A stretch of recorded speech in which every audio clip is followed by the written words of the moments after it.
President అది. So ప్రభుత్వ ఆర్థిక వ్యవహారాలు చూసుకుందాం ఇప్పుడు ఒకసారి. మనకి సొంతంగా పన్నుల ద్వారా ఎంత సొమ్ము వస్తుంది? 94,967 కోట్లు. కేంద్రం నుంచి మనకి ఎంత వస్తుంది? 89,157 కోట్లు వస్తుంది. అవి కాకుండా పన్నేతర ఆదాయాల ద్వారా 7,000 కోట్లు వస్తుంది. ఓకేనండి. సో సొంత పన్నులు అంటే స్టేట్ అనేది ట్యాక్సెస్ అనేది విధిస్తుంది అనమాట. ఓకేనా. మైనింగ్ అవ్వచ్చు. సో అలాగే సర్వీస్ ప్రొవైడ్ చేస్తుంది. సో వాటికి ట్యాక్స్ వేస్తుంది అనమాట. అలాగే మున్సిపాలిటీస్ అవ్వచ్చు, అలాగే స్థానిక సంస్థలు ఏవైనా అవ్వచ్చు, అలాగనమాట అన్నిటి కార్యాల మీద పన్నులు విధిస్తుంది వచ్చేటటువంటిది అయితే ఈ రూపంలో. అదే కేంద్ర బదిలీలు అంటే ఏంటి? కేంద్రం అనేది 16th ఫైనాన్షియల్ కమిషన్ ప్రకారం రాష్ట్రాలతో తనకు వచ్చేటటువంటి పన్నుల్ని పంచుకుంటుంది. సో ఆ కోవలో మనకి ఎంత వస్తుందంటే 89,000 కోట్లు వచ్చిందని చెప్తుంది. సో ఇది ఇంపార్టెంట్ బిట్ అనేది ఎలాగైనా మనకి ఇక్కడ అడగవచ్చు. ఓకేనండి. అయితే ఇక్కడ చూడండి, ముందు చెప్పాను కదా రివైజ్డ్ ఎస్టిమేట్ అంటే అర్థము. ముందు ఈ ఫైనాన్షియల్ ఇయర్లో 23-24లో ఎంత అవుతుందని అనుకున్నాం, కానీ రివైజ్ చేసేటప్పటికి ఎంత అయింది? ఎక్కువైంది, 2,49,000 కోట్లు.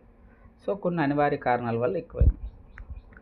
అయితే ఇంతవరకు మనకున్న అప్పు ఎంత? రాష్ట్రానికి ఉన్న అప్పు 23-24లో ఎంత ఉంటుందని అనుకున్నాం. రివైజ్ చేసి చూస్తే ఎంత వచ్చింది? 5,64,488 కోట్లు. సో మనకి రుణ భారం అనేది ఎంత ఉందన్నమాట. ఓకేనండి. మన రాష్ట్రానికి ఉన్న అప్పు 5,64,488 కోట్లు. దీన్ని మనం తీర్చాలి. ఓకేనా. ఇంతవరకు మన ఆంధ్రప్రదేశ్ రాష్ట్రం చేసినటువంటి అప్పు ఇది. ఓకేనా. ఈ అప్పుకి డివైడెడ్ బై ఆంధ్రప్రదేశ్లో ఉన్న జనాభా వేశారు అనుకోండి 5 కోట్లు. అప్పుడు ఒక్కొక్కరికి ఎంత అప్పు పడిందో మనకు వస్తుంది అనమాట. ఓకేనా. సో లోట్లు ఒకసారి చూద్దాం. మనకు రెవెన్యూ లోటు ఎంత ఉంది, ఆర్థిక లోటు ఎంత ఉంది. రెవెన్యూ లోటు అంటే అర్థం ఏంటంటే, ఓకేనా, ప్రభుత్వం ఎంత ఖర్చు చేస్తుంది. ఓకేనా. Revenue expenditure minus revenue receipts. ఓకేనా. అంటే ఎంత ఖర్చు చేస్తుంది, అందులో నుంచి మనకి ఎంత వస్తుంది తీసివేస్తే వచ్చేదే మనకి రెవెన్యూ లోటు అంటామన్నమాట. ఓకేనా. సో ఇక్కడ మనం చూసుకుంటే 2023-24లో ఎంత ఉండేది? 38,683 కోట్లు. రివైజ్ చేసేటప్పటికి ఎంత అయింది? పెరిగింది, 48,311. మనం అనుకోవచ్చు ఎందుకు ఎంత పెరిగింది అంటే అనివార్య కారణాల వల్ల పెరుగుతుంది. ఫర్ ఎగ్జాంపుల్ 2019 సంవత్సరం చూసుకోండి, కొన్ని వేల కోట్లు ప్రతిపాదన చేస్తారు. కోవిడ్ రావడం లేట్ అయింది, ఈ సొమ్మన్లా అటువైపుకి వెళ్ళిపోయింది. సో ఆటోమేటిక్గా ఏమైంది, మనకి సొమ్ము అనేది పెరిగింది, అంచనా అనేది పెరిగింది. ఆ విధంగా అన్నమాట. అందుకే ఎస్టిమేషన్ అనేది ఎక్కువ అవుతుంది. సో నెక్స్ట్ చూసుకుంటే ఆర్థిక లోటు. రెవెన్యూ లోటు ఫార్ములా మనం చెప్పుకున్నాం కదా. రెవెన్యూ లోటు అంటే total expenditure minus revenue receipts అని. ఓకేనా. ఇప్పుడు ఆర్థిక లోటు చూద్దాం. ఆర్థిక లోటు అంటే ఫిజికల్ డెఫిసిట్ అంటాం. ఫిజికల్ డెఫిసిట్ అంటే అర్థం ఏంటంటే మనం టోటల్ ఎక్స్పెండిచర్లో మనం తీసేయాలి. ఫిజికల్ డెఫిసిట్ అంటే ఫార్ములా ఏంటంటే టోటల్ ఎక్స్పెండిచర్లో కొన్ని తీసేయాలన్నమాట. ఏం తీసేయాలి? Total expenditure minus revenue receipts, మనకు వచ్చేటటువంటి రిసిప్ట్స్ ఏవైతే ఉన్నాయో వాటిని ప్లస్ నాన్ డెబిట్ రిసిప్ట్స్ కూడా, క్యాపిటల్ రిసిప్ట్స్ కూడా తీసేయాలి. Non debit capital receipts. So దాని అర్థం ఏంటో ఇక్కడ ఒక ఎగ్జాంపుల్లో చూద్దాం. ఓకేనండి. రెవెన్యూ లోడ్ చూసాం. ఇప్పుడు ఆర్థిక లోడ్ చూద్దాం. ఆర్థిక లోడ్ అంటే అర్థం ఏంటని చెప్పాం మనకు ఫార్ములా టోటల్ ఎక్స్పెండిచర్. ఓకేనా. టోటల్ ఎక్స్పెండిచర్ ఎంత? మనకి 100 కోట్లు అనుకోండి. 100 కోట్లు. ఇందులోంచి ఏం తీసేయాలి? టోటల్ ఎక్స్పెండిచర్ ఎంత, ఇందులోంచి ఏం తీసేయాలి, రెవెన్యూ రిసిప్ట్స్ మనకు వచ్చింది ఒక 70 కోట్లు అనుకోండి, ఓకేనా. అలాగే నాన్ డెబిట్ క్యాపిటల్ రిసిప్ట్స్ కూడా తీసేయాలి, ఓకేనా. అవి కూడా మనకి అవి తీస్తేనే మనకి అసలైతే వస్తుంది. ఈ నాన్ డెబిట్ క్యాపిటల్ రిసిప్ట్స్ అంటే ఏంటంటే మూలధన రాబడి అదనమాట. డిజిన్వెస్ట్మెంట్ చేసి ద్వారా మనకు వచ్చేటటువంటి సొమ్ము అనమాట. అంటే ప్రభుత్వంకి ఏవైనా కంపెనీస్ ఉంటాయి, ఆ కంపెనీలో తను ఏం చేస్తుందంటే తన వాటాను అమ్ముకుంటుంది. ఆ అమ్ముకొని వచ్చిన సొమ్ము అనమాట, అది non debit capital receipt. So దాన్ని కూడా మనం తీసేయాలి. ఫర్ ఎగ్జాంపుల్ ఏదో ఏపీకి సంబంధించినటువంటి ఒక కార్పొరేషన్లో తన వాటాను విక్రయించింది, ఎంత, ఒక 10 కోట్లు, ఓకేనా. ఒక 10 కోట్లు విక్రయించింది. సో ఇది తీసేయాలి. 70 + 10 తీసేయాలి, 80. ఎంత అయింది, 80. సో 100 కోట్లు టోటల్ ఎక్స్పెండిచర్, 100 కోట్లు, ఇది 80 అంటే 20 కోట్లు మనం ఇప్పుడు అప్పు చేయాలన్నమాట. ఎందుకంటే మనకు టాలీ అవ్వట్లేదు, అది మనకు తెలియజేస్తుంది అనమాట ఆర్థిక లోటు అంటే అది, ఓకేనండి. సో రెవెన్యూ లోటు ఏం చెప్తుందంటే రోజువారీ ఖర్చులు గురించి చెప్తుంది ఈ యొక్క శాతం అనేది. అంటే రోజువారీ ఖర్చులు ప్రభుత్వానికి ఉంటాయి, సో ఆ శాతం చెప్తుంది. రోజువారీ ఖర్చులు కూడా మనం చేసుకోలేకపోతున్నాం, దాని గురించి ఎంత ఖర్చు పెడుతున్నాం అనమాట, అప్పు చేయాల్సి వస్తుంది. ఆర్థిక లోటు ఏం చెప్తుందంటే మనకున్న టోటల్ అప్పులు మీద ఎంత వడ్డీ కడుతున్నాము అనేది ఇంపార్టెంట్, అది చెప్తుంది. ఇది ఆర్థిక లోటు అంటే 73,000 కోట్లు మనం ఇప్పటికీ అప్పుగా వడ్డీకి చెల్లిస్తున్నాం అన్నమాట. అది ఇక్కడ చెప్తుంది అనమాట. ఆర్థిక లోటు అంటే మనకున్న టోటల్ అప్పుకి వడ్డీ ఎంత వెళ్తుందని. ఇది కూడా నెగిటివ్ సైన్, ఇది కూడా పాజిటివ్ కాదు, మనకి రెండు కూడా మనం లోటులోనే ఉన్నాం, అందుకే ఇక్కడ లోటు అని చెప్తున్నాడు, ఓకేనండి. ఇది ఓవర్ వ్యూ అనమాట. ఏంటి, మన ప్రభుత్వం యొక్క ఆదాయ వనరు లేదా ఆర్థిక ఆదాయం గురించి డిస్కస్ చేసాం. ఇది ఓవర్ వ్యూ అనమాట, 3వ పాయింట్. ఇప్పుడు 4వ పాయింట్కి వెళ్దాం, ఓకేనండి. సో 4వ పాయింట్ చూసుకుంటే ధరలు, వేతనాలు మరియు ప్రజా పంపిణీ వ్యవస్థ. సో అసలు ధరలు ఎలా ఉన్నాయి 24-25 సోషల్ ఎకనామిక్ సర్వేలో. సో మనకు తెలుసు ఆ ఫైనాన్షియల్ ఇయర్లో మనకి 40% పెరిగాయి ఉల్లి ధరలు. అందుకే ప్రభుత్వం ఏం చేసింది, జోక్యం చేసుకొని ప్రభుత్వమే ప్రత్యక్షంగా కొనుగోలు చేసింది. అలాగే కోల్డ్ స్టోరేజీలు కూడా, ఇప్పుడు ఫర్ ఎగ్జాంపుల్ కోల్డ్ స్టోరేజీల ద్వారా కూడా వాటిని ధరలు నియంత్రించింది అనమాట. ఈ కోల్డ్ స్టోరేజ్లో ఎలా ఉపయోగపడతాయి మనకి, అనేటటువంటి వాడు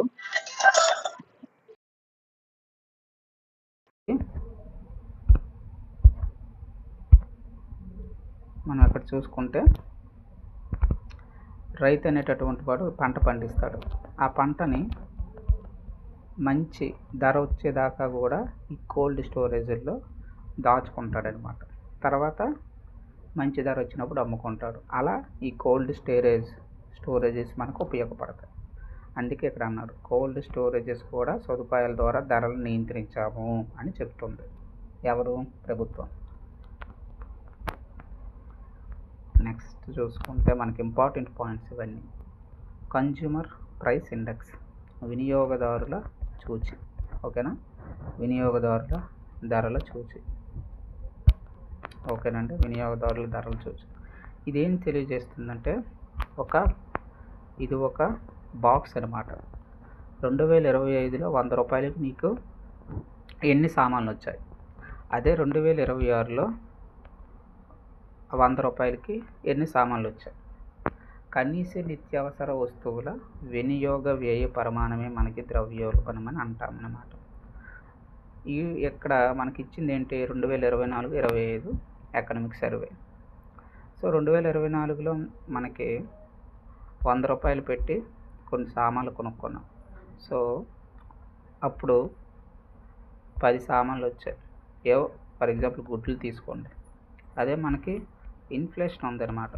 సో ద్రవ్యోల్బణం ఏమైంది మనకి, అప్పుడు 5 వచ్చాయి.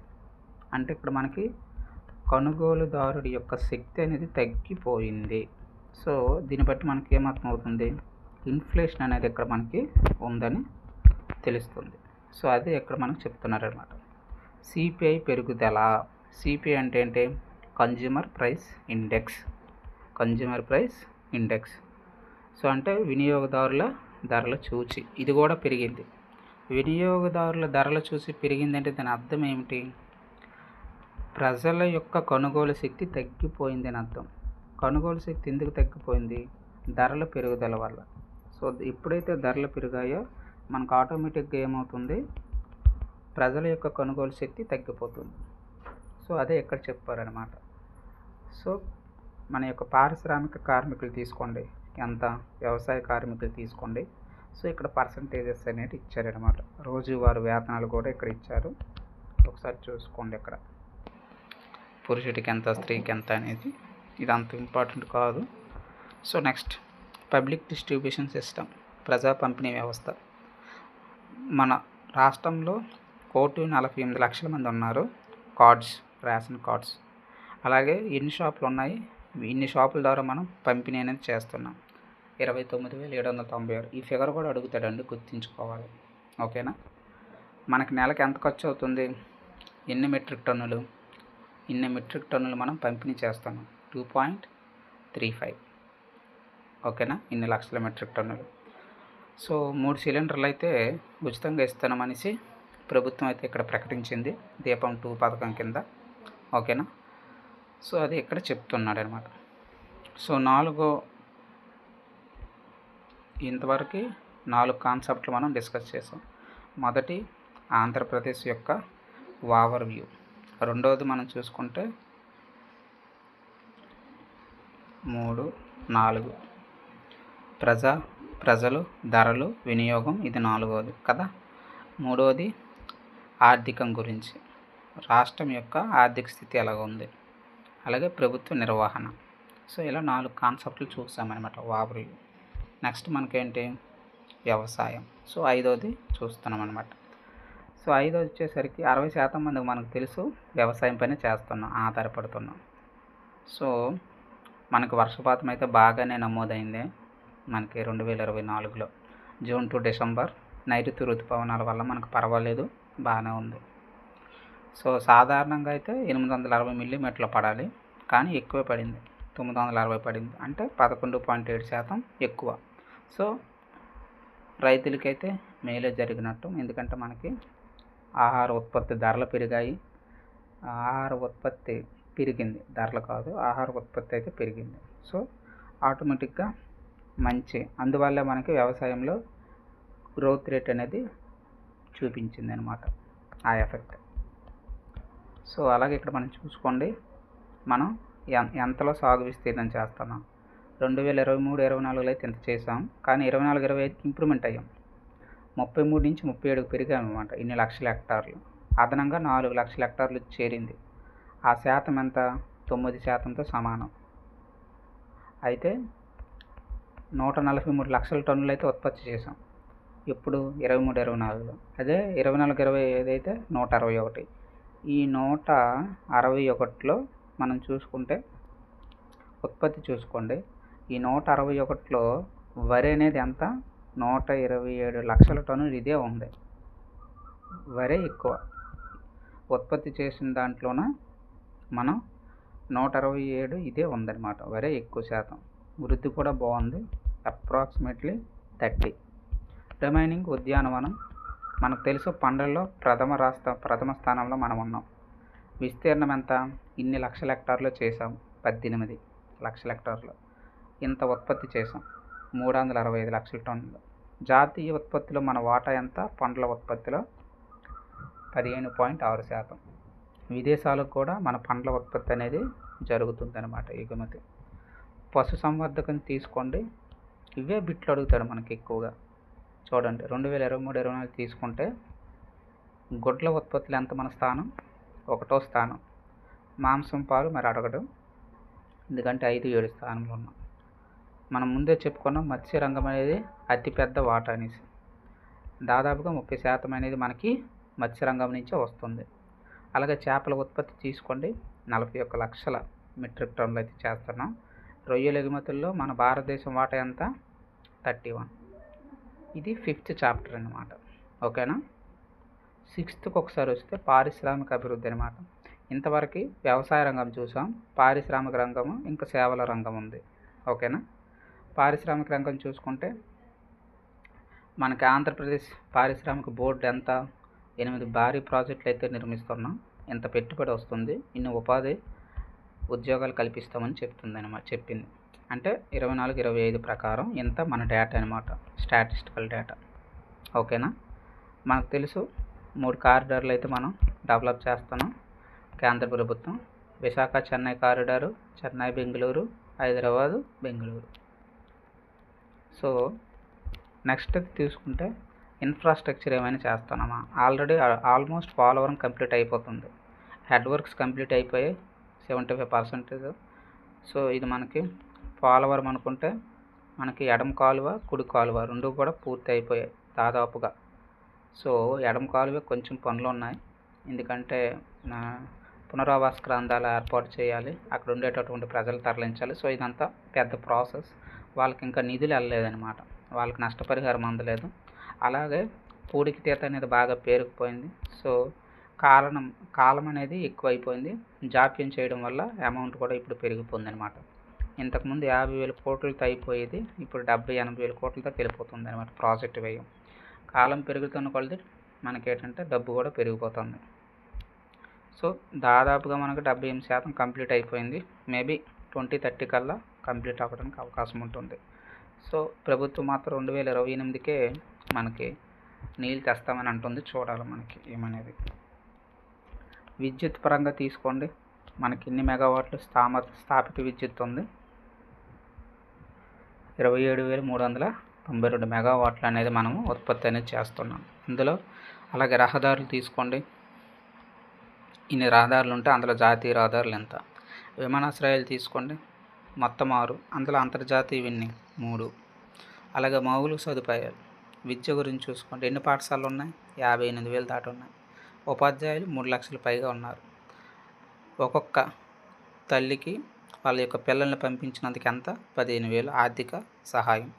మధ్యాహ్న భోజన పథకం ఉంది, దాని కింద 27 లక్షల మంది అయితే ఉన్నారు, భోజనం అయితే చేస్తున్నారు. ఆరోగ్యం ఎక్కడ చూసుకోండి, ఇది ఇంపార్టెంట్ బిట్, ఇక్కడ వస్తుంది, ఇక్కడ స్లో అవుతాను నేను.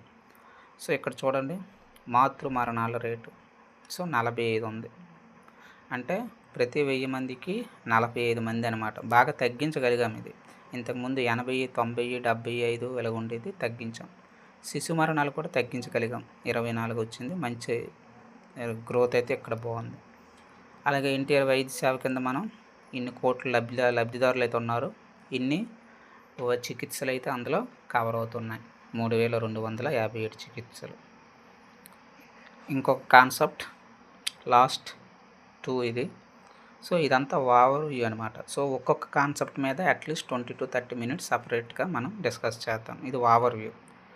పేదరికము, ఉపాధి, నిరుద్యోగం. చూడండి పేదరికం ఎంత ఉంది మనకి, మల్టీ డైమెన్షనల్ పావర్టీ ఇండెక్స్. ఓకేనా.